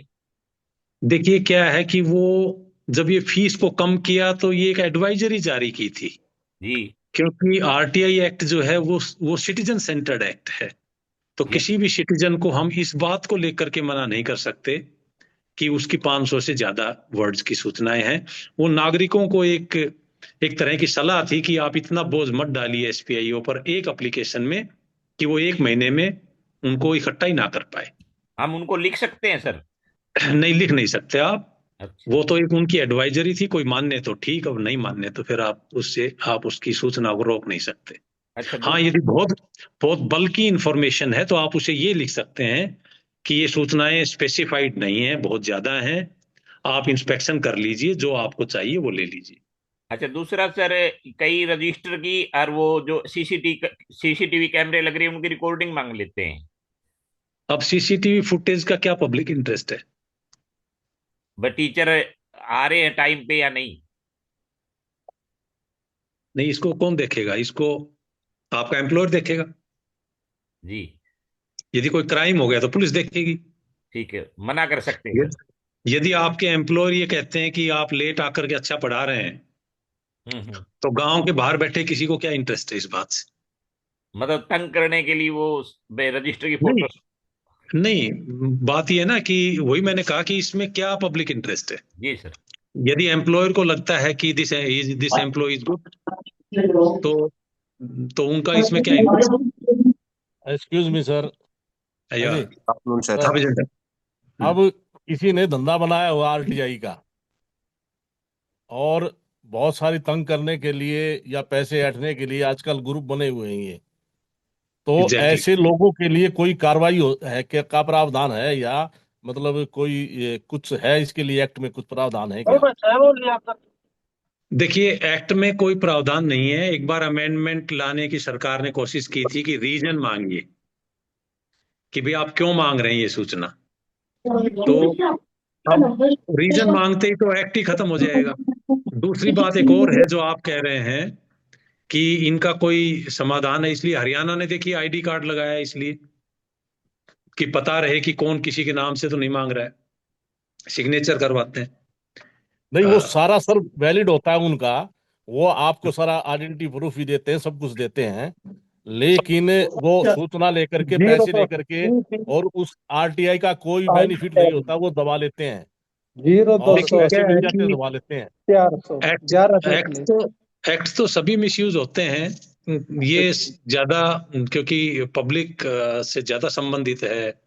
एक्ट तो मिसयूज सारे ही होते हैं, बट हम वही बात है, हमारा तो संविधान भी यही कहता है कि चाहे 99 अपराधी बरी हो जाएं, एक निर्दोष को सजा नहीं होनी चाहिए। तो दुरुपयोग करने वाले करते हैं। बलबीर सर, इट मींस इनको झेलना पड़ेगा, मतलब कहना। सर नमस्कार। हाँ जी सर, बताइए, अगर मान लो जैसे रिकॉर्डिंग मांगता है, आप लोग वन बाय वन करके क्वेश्चन पूछेंगे तो वो सबको सुनना है, वो सर का जो आंसर है वो सबके लिए होगा। वन बाय वन करें प्लीज। सर अगर काफी मात्रा में उस पेज है और हमने उससे कहा भी फीस जमा कराओ, और फीस जमा नहीं करवाता है, तो उस सिचुएशन में आरटीआई 1 महीने के अंदर देने वाली कंडीशन कैसे रहेगी? देखिए, मैंने वही बताया ना, मैंने ये कहा था कि आपको 30 डेज का टाइम है। 30 डेज में आपको यस और नो करना है, पहली बात तो ये है। दूसरी बात ये है कि जैसे इंफॉर्मेशन आपके पास एप्लीकेशन आती है, आप जितना जल्दी हो फीस के लिए लिख रहे हैं। अब सेंट्रल गवर्नमेंट में तो अनलिमिटेड टाइम है। आपने यदि उनको 20वें दिन लिख दिया कि आप इतने रुपए दे दीजिए, और वो 1 साल तक नहीं देते हैं, तब भी आप वेट करेंगे। यदि 1 साल के बाद भी पैसा आएगा तो आपको फिर सूचना उसके बाद देनी है। जो क्लॉक का एग्जांपल देके मैंने बताया था, घड़ी की सुई रुक जाती है। हरियाणा में 15 दिन का टाइम है। जैसे आपने एप्लीकेशन उसकी फीस के लिए जो आपने लिखा, आपने जब लिखा और 15 दिन के अंदर यदि फीस नहीं आती है तो उसकी एप्लीकेशन को फाइल कर दिया जाएगा, और यदि उसको सूचना फिर चाहिए तो नई एप्लीकेशन लगाएगा। कई बार वो फोन नंबर भी नहीं होते सर उसके अंदर, हम उससे फीस के लिए कैसे बोल रहे हैं? नहीं, फीस के लिए तो फोन से नहीं बोलना, फीस के लिए तो आपको लेटर लिखना है, बल्कि फॉर्म दिया हुआ है, फॉर्म बी है, उसमें दिया हुआ होता है कि भाई आप इसे, अच्छा ऑनलाइन फीस का प्रोविजन भी है। Yes sir. तो यदि कोई आपके ऑनलाइन जमा कर देता है, अब स्कूल में तो बहुत सारे फंड हैं, क्या पता उसने किस में जमा कर दिया, आपने दिया, किस अकाउंट में आया नहीं आया, तो उसमें ये रूल है कि यदि ऑनलाइन फीस जमा करी है तो उसे उसका प्रूफ स्कूल में जमा करवाना होगा, तब उसकी फीस आई हुई मानी जाएगी।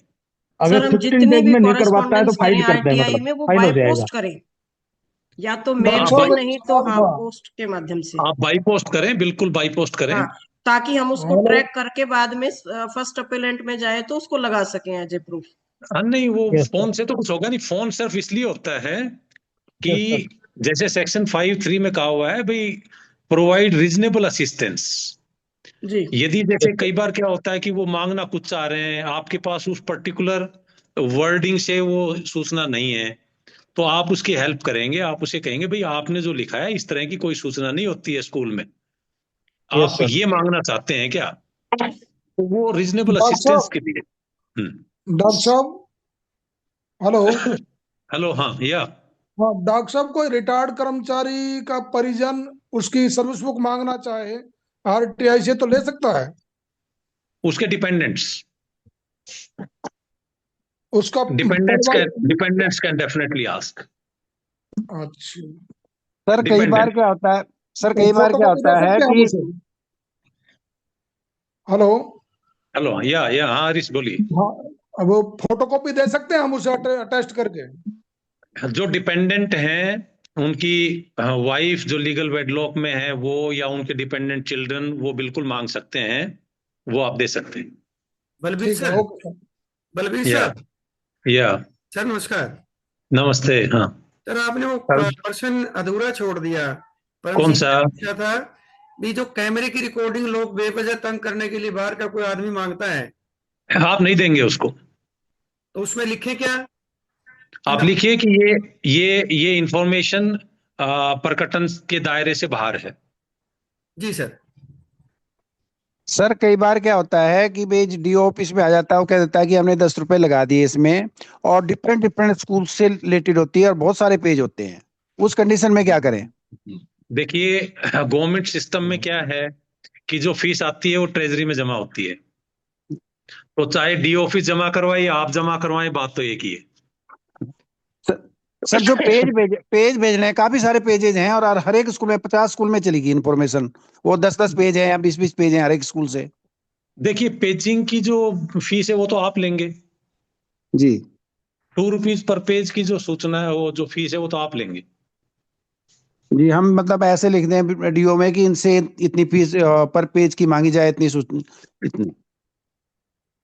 देखिए, ऐसा है कि यदि डी ऑफिस में एप्लीकेशन आई है जी, और वो आपसे सूचना मांग रहे हैं, हाँ तो जी, क्योंकि डी ऑफिस का जो अपना, उनके भी तो अपने एसपीआईओ हैं, जी, डी ऑफिस के भी तो एसपीआईओ हैं, लेकिन यदि वो आपसे संबंधित है तो 2 रुपीज के हिसाब से जो है, तो आप उनसे कहिए इतने रुपए जमा करवाएं, तब ये इंफॉर्मेशन प्रोवाइड की जाएगी।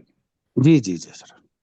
सर डीओ ऑफिस तो बोल देता है कि डायरेक्ट ही आप भेज दो उनको ये सूचना, तो हम हाँ, तो डायरेक्ट वो आप 2 रुपीज उनसे मांगिए डायरेक्ट आप। डायरेक्ट ही मांग ले, जबकि एप्लीकेशन बिल्कुल। तो डीओ ऑफिस में आई है ना सर। लेकिन वो आपको एप्लीकेशन लगा करके भेजते हैं ना, भाई आप एप्लीकेंट, ये एप्लीकेशन है, इसकी ये सूचना है, आप अभ्यर्थी को डायरेक्ट दे दीजिए। अच्छा, क्या सर कोई स्टाफ मेंबर भी लगा सकता है आरटीआई? बिल्कुल लगा सकते हैं। ये अच्छा, सर ये स्टाफ मेंबर फिड्यूशरी में नहीं आएगा? नहीं नहीं, स्टाफ मेंबर वो सिटीजन ऑफ इंडिया तो है ही ना। 2 ही रिक्वायरमेंट हैं, आप भारत के नागरिक होने चाहिए और आप सूचनाएं अपने नाम से मांगिए, तो आप स्कूल मांग हेड सकते और स्कूल स्टाफ फिड्यूशरी के उसमें नहीं आएगा क्या, कैटेगरी में? हैं। फिड्यूशरी का मतलब होता है कॉन्फिडेंस। जैसे फिड्यूशरी रिलेशनशिप होती है कि जिसके पास सूचनाएं हैं, ओके, और जैसे बैंक के मैंने एग्जांपल दिया था आपको कि हम अपने बैंक मैनेजर को लोन लेने के लिए जितनी कोलेटरल सिक्योरिटीज देते हैं वो फिड्यूशरी में देते हैं। तो वो यदि बैंक मैनेजर से कोई सूचना मांगेगा हमारे कोलेटरल सिक्योरिटीज की, तो वो नहीं देंगे, क्योंकि हमने उनको फेथ में दी हुई है, ट्रस्ट में दी हुई है। सर क्या हम तो उसको ये कह दें कि भाई आप देख लें, जो स्टाफ मेंबर है, जैसे इन्होंने सवाल पूछा कि भाई आप ये रिकॉर्ड उपलब्ध है, आप देख लें? नहीं, रिकॉर्ड वो तो आप, यदि बहुत बल्कि सूचनाएं हैं तो आप इंस्पेक्शन के लिए तो बुला ही सकते हैं, आप उनको टाइम दे दीजिए।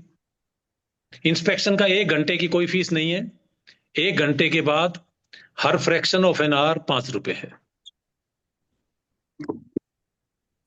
सर एक क्वेश्चन मैंने पहले भी किया था, क्या हम ऑर्डर बुक या मूवमेंट रजिस्टर की दे सकते हैं?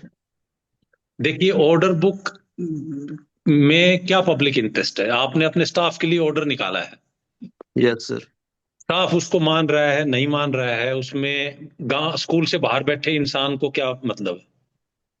सर इस तरह का ही हुआ था मेरे साथ भी, जैसे मेरे से पहले थे, हमने नहीं दी थी, उन्होंने तो कमीशन पे गई, तो कमीशन उन्होंने पहले तो बोला, फिर कहने लगे जब आपके पास है तो दे दो इनको। तो ऐसा क्यों हुआ? देखिए उसमें कोई पब्लिक इंटरेस्ट नहीं है। और ये जो सेक्शन 8 आप पढ़ लीजिए, उसमें लिखा हुआ है कि हक से नहीं मांग सकते इन सूचनाओं को।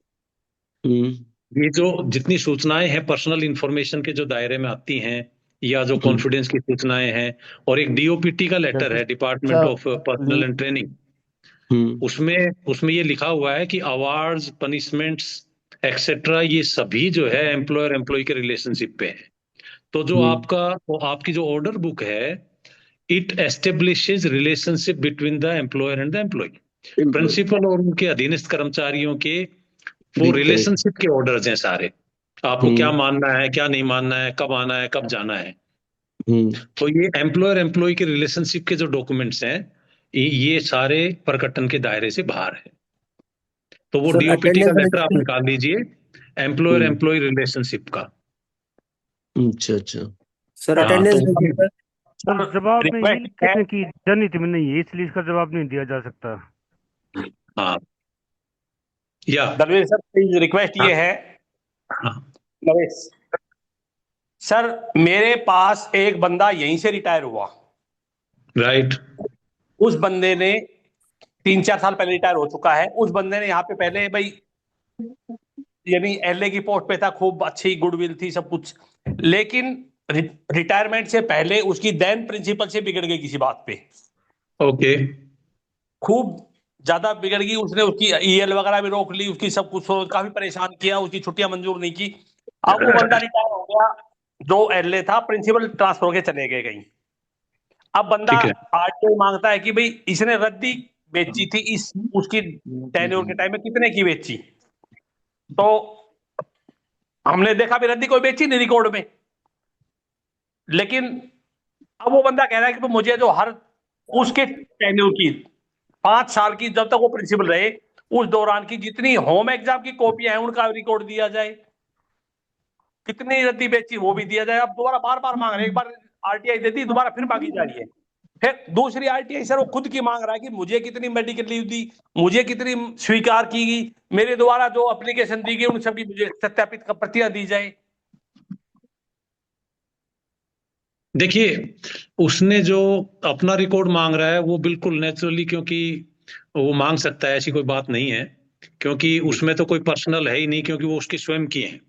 तो उसमें तो और इंडिविजुअल को अपना रिकॉर्ड रखना भी कोई उसकी लायबिलिटी नहीं है, क्योंकि कर्मचारी के पास अपना स्वयं का रिकॉर्ड भी नहीं रहे, ये कोई ऐसी बात नहीं है, वो आपसे मांग सकते हैं। रही बात वो प्रिंसिपल के टेन्योर की बात कि भाई उनके टाइम के सारे दीजिए, तो इंफॉर्मेशन जो एक्सेसिबल नहीं है, मैंने पहले भी कहा था, जो इंफॉर्मेशन अवेलेबल है वही तो देंगे ना। अब मान लीजिए रिकॉर्ड में कहीं कुछ बेचा ही नहीं, तो वो सूचना तो है ही नहीं, वो तो है ही नहीं, तो प्रोवाइड ही नहीं हो सकती। अब no such information, no such information. Sir सरकार का नियम ये है कि 6 महीने बाद होम एग्जाम की कॉपियां डिस्ट्रॉय कर दी जाए, 1 साल बाद कर दी जाए। तो उससे पहले रिकॉर्ड रिटेंशन शेड्यूल के हिसाब से है ना, तो वो तो ठीक है जी। तो रिकॉर्ड रिटेंशन शेड्यूल में देखिए, रिकॉर्ड रिटेंशन शेड्यूल में जो चीज वीड आउट करनी है, यदि आपने उनको वीड आउट कर दिया है रिकॉर्ड रिटेंशन शेड्यूल के हिसाब से, तो वो एक्सेसिबल ही नहीं है, अब वो तो चली गई हैं। तो उनको आप कह दीजिए कि no such information is available. लेकिन जैसे कैजुअल लीव, सर मैं कैजुअल लीव का 1 साल का है, सूचनाएं बनानी नहीं होती सर, जो उपलब्ध है वही देनी होती है। देखिए सूचनाएं आप क्रिएट नहीं करेंगे, but this is a confusion. जैसे मान लीजिए आपके पास ये आता है कि भाई आपके स्कूल में कितने लोग काम कर रहे हैं, उनका नाम, उनका एड्रेस, उनकी ज्वाइनिंग, उनका ये, उनका वो। अब आप ये सूचनाएं सबकी सर्विस बुक में दर्ज हैं, इस सूचना को कैसे देंगे आप? ये तो है नहीं सबकी फोटोकॉपी देंगे सर्विस बुक की जी। इसको कैसे करेंगे? इसको कंप्यूटर पे उतारेंगे ना। जी सर। इसको कंप्यूटर पे लिखेंगे, एक टेबल बनाएंगे, सबके नाम लिखेंगे, वो लिखेंगे। This is not creating the information. इसको क्रिएटिंग नहीं कहते। हमारे कुछ एसपीआई को कंफ्यूजन है कि जी जैसी है वैसी देंगे हम तो। ऐसा नहीं है। आप यदि किसी डेटा को अपने कंप्यूटर पर इकट्ठा करके देते हैं तो दैट इज नॉट क्रिएटिंग। लेकिन जैसे मैडम ने बताया इन्होंने कि आपने कोई रिकॉर्ड रिटेंशन शेड्यूल के हिसाब से वीड आउट कर दी इंफॉर्मेशन। अब कोई वो सूचना मांगता है तो आप ये नहीं है कि आप कहेंगे आप बनाओ जी, अब बनाओ। नहीं, वो नहीं हो सकता। वो नहीं हो एक्सक्यूज सकता। Me sir, instead of giving their names हम उनका पोस्ट मेंशन करके तो भेज सकते हैं कि भाई एक हमारे पास पीजीटी हिंदी है या एक पीजीटी इंग्लिश है, instead of giving their names. नहीं, नाम भी दीजिए आप। नाम में क्या, उसमें तो कोई ऐसी बात नहीं है। नहीं सर, आप जैसे कह रहे हैं फिर वो पर्सनल इंफॉर्मेशन हो जाएगी। मैंने वही कहा ना। देखिए आपने पूरा नहीं सुना। कहीं कम्युनिकेशन गैप है। मैंने कहा था सुप्रीम कोर्ट ने ये सारी बातें पर्सनल में डाली हुई हैं, लेकिन उसके साथ एक राइडर है कि information disclosure of which has no relationship to any public activity और पब्लिक इंटरेस्ट। मतलब है जिस एक्टिविटी का पब्लिक, जिस सूचना का पब्लिक एक्टिविटी से रिलेशनशिप है। जैसे हमारे कर्मचारियों के नाम सीधे सीधे वो क्योंकि हमारे कर्मचारी हैं तो उनका नाम पर्सनल नहीं है। लेकिन यदि मान लीजिए आपके पास बहुत सारी एप्लीकेशंस आई, नौकरी देनी है आपने, किसी ने नौकरी एक को दी है, एप्लीकेशन 50 आई हैं, तो जो 49 है उनका पब्लिक एक्टिविटी से कोई लेना देना नहीं है। उस एक की सूचना देंगे, उन 49 की नहीं देंगे आप।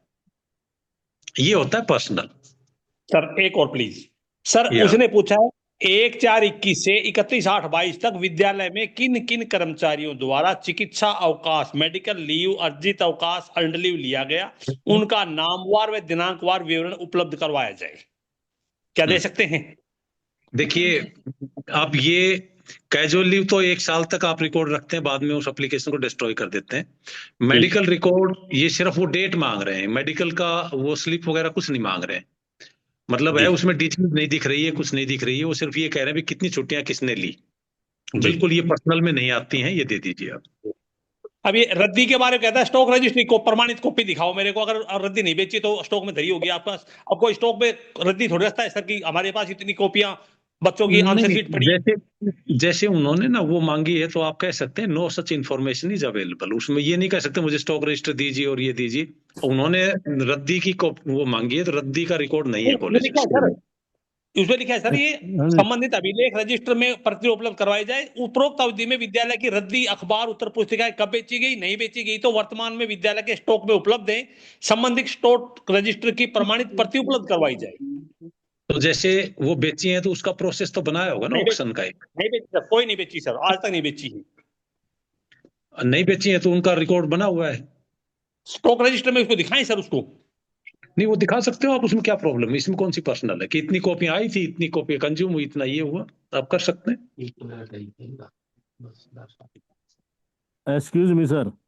या राजेश थैंक यू सर। हाँ जी सर, कोई एक कर्मचारी ने अपनी वाइफ की अटेंडेंस रजिस्टर की फोटो कॉपी मांगी, क्या वो दे सकते हैं? देखिए वो अटेंडेंस रजिस्टर तो वाइफ का कोई देने की जरूरत नहीं है। वो तो बिल्कुल ही नहीं देनी है। अटेंडेंस रजिस्टर तो किसी के कोई पब्लिक इंटरेस्ट नहीं है अटेंडेंस रजिस्टर में। उनका आपस में झगड़ा चल रहा था सर। हाँ उनका झगड़ा चल रहा था। तो वाइफ हस्बैंड का नहीं मांग सकती, हस्बैंड को भी नहीं देने वाइफ के। लेकिन यदि वाइफ उनकी इनकम मांगती है हस्बैंड की, मैं उल्टा बता रहा हूं आपको ये ऐड करके, क्योंकि ये हमारे कॉन्स्टिट्यूशन में है, it is the obligation of husband to look after wife. So wife और डिपेंडेंट चिल्ड्रन अपने की इनकम मांग सकते हैं, वो दी जाएगी। वैसे भी ये जो यस अटेंडेंस रजिस्टर तो नहीं देना, लेकिन सैलरीज तो हम सेक्शन 4 में पोर्टल पर ही डाल के रखते हैं किसको कितनी सैलरी मिलती है।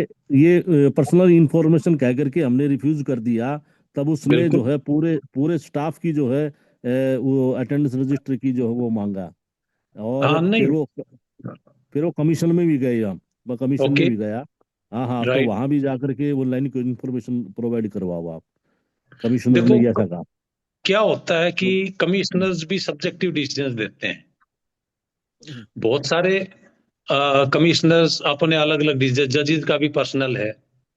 ओके, अब उन्होंने कह दिया दे दीजिए तो ठीक है दे दीजिए, अदरवाइज इसमें कोई पब्लिक इंटरेस्ट नहीं है तो एसपीआई वहां जाके कहे ना जी इसमें क्या पब्लिक इंटरेस्ट है। ये तो पर्सनल उनकी डिजायर है। हाँ ओके मैंने कहा था सर, लेकिन बोला इनको प्रोवाइड करवाओ आप इनको ये। अब बस वो बिकॉज क्या है पता है, आरटीआई एक्ट में ये कहा जाता है कि providing information is a norm and denial is an exception. तो वो कमिश्नर के अपने एटीट्यूड पे डिपेंड करता है वो क्या करते हैं। वो तो देखो सर पर्सनल है। सर्विस बुक आपने जिक्र किया था Dalvir sir, please service book आपने जिक्र किया था, सर्विस बुक दूसरे बंदे की मांग सकता है एक आदमी दूसरे बंदे की? नहीं, दूसरे की नहीं मांग सकता, दूसरे की नहीं मांग सकता, लेकिन देखिए दो का प्रमोशन आना था, दोनों के पनिशमेंट सेम है, ज्वाइनिंग सेम है, सब कुछ सेम है, डेट एक का आ गया दूसरे का नहीं आया, तो वो बिल्कुल रीजन मांग सकते हैं और उस बिहाफ पर आप दूसरे का रिकॉर्ड मांग सकते हैं। सर क्योंकि जो फिटनेस प्रमाण पत्र है उनकी कॉपी मांग रहा है वो। फोकट साहब प्लीज, इम्पोर्टेंट है, मेरे सामने एप्लीकेशन है, मैं लिए बैठा हूँ। जी ठीक है। देखिए रूटीन में किसी दूसरे की के रिकॉर्ड में, ये तो मैंने आपको पहले भी बताया था कि आरटीआई एक्ट किसी की निजी इच्छाओं की पूर्ति के लिए एक्ट नहीं है, it is for the larger public interest. Sir last ये कि फिटनेस सर्टिफिकेट दो, मान लो मेडिकल लीव लिया, फिटनेस सर्टिफिकेट की कॉपी मांग रहा है, उसकी दो आदमी पहले थे मेरे से पहले। नहीं देखिए फिटनेस सर्टिफिकेट तो ये एम्प्लॉय की रिलेशनशिप पर है, उसके जो प्रिंसिपल है वो मांगेंगे, यदि वो सेटिस्फाइड है तो ठीक है। नहीं रिटायर्ड आदमी सारे रिटायर्ड है सर, रिटायर्ड की मांग रहा है, रिटायर्ड खुद है। हाँ नहीं वो सब आप मेडिकल का देख करके पर्सनल कह के इनको छोड़ दीजिए आप। लेकिन देखिए क्या होता है मैं बताता हूँ, एसपीआईओ जस्टिफाई करें जी कि हम ये सूचना नहीं दे रहे हैं तो किस आर्टिकल के तहत, किस सेक्शन के तहत इसे एग्जेम्पशन है, और उसको एलेबोरेट करके लिखें, ताकि जब वो बातें कमिश्नर को जाती हैं तो उनको लगे कि एसपीआईओ ने जस्टिफाई किया है, इनका कोई द्वेष भावना नहीं है। ठीक है सर। ठीक है, good afternoon sir. Good afternoon. हाँ नरेश। हाँ सर, मैं योगेश बोल रहा हूँ बाटड़ा से सर। हाँ योगेश बोल। हाँ सर, एक छोटा सा क्लैरिटी के बारे में डिस्कशन करना था सर। ओके हाँ योगेश बोले, योगेश बताएं। योगेश जी अनम्यूट कर लें अपने आप को, म्यूट हो गए आप। अच्छा सॉरी। हेलो सर, मेरे को सुन पा रहे हैं? ओके या जी बताएं। नमस्कार सर। हाँ नमस्कार। सर कोई अगर स्कूल के किसी एक्स स्टूडेंट की डेट ऑफ बर्थ मांगता है तो वो थर्ड पार्टी की कैटेगरी में भी और पर्सनल इंफॉर्मेशन में भी आता है क्या सर? देखिए डेट ऑफ बर्थ जो है ना वो इंडिविजुअल का अपना है, वो तो बिल्कुल पर्सनल में है, उसको कोई देने की जरूरत नहीं है, क्योंकि उससे कोई पब्लिक इंटरेस्ट नहीं है। कोई स्टूडेंट्स के डाटा तो वैसे भी हमारे पास फिड्यूशियरी रिलेशनशिप में होते हैं। ठीक है सर, थैंक यू सर। चलिए आई थिंक सभी के क्वेरीज जो भी थी वो सर ने एड्रेस कर दी हैं, और इतने लंबे सेशन के बाद और सर की जो क्लैरिटी है जो चीजों को लेके, उसके बाद बहुत सारे सवाल बचते नहीं है। हमने देखा है आपके अधिकारियों को भी सर ने एड्रेस किया हुआ है, बीओज डीओज को भी। तो हम इसी के साथ डॉक्टर दलबीर सिंह जी का बहुत बहुत आभार व्यक्त करते हैं, धन्यवाद करते हैं।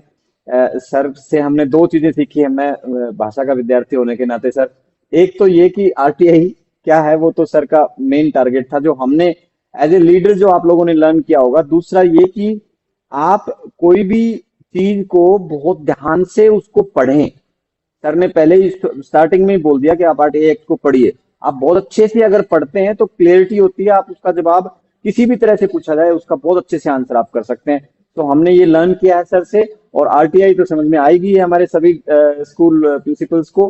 तो सर बहुत बहुत धन्यवाद आपका कि आपने समय निकाला और ये भी सर लॉजिकल रहा, ये एक्सपेक्टेड था आपके सेशन में कि ये 1 घंटे में निपटने वाला है नहीं, तो हमने सर इसीलिए रिक्वेस्ट लास्ट सेशन का किया था। बहुत बहुत धन्यवाद सर। और सभी जो है लिख रहे हैं चैट बॉक्स में भी, हमें ग्रुप में भी, दे आर वेरी इम्प्रेस्ड, और thank you very much sir, thank you. Thank you doctor साहब समय निकालने के लिए। Thank you.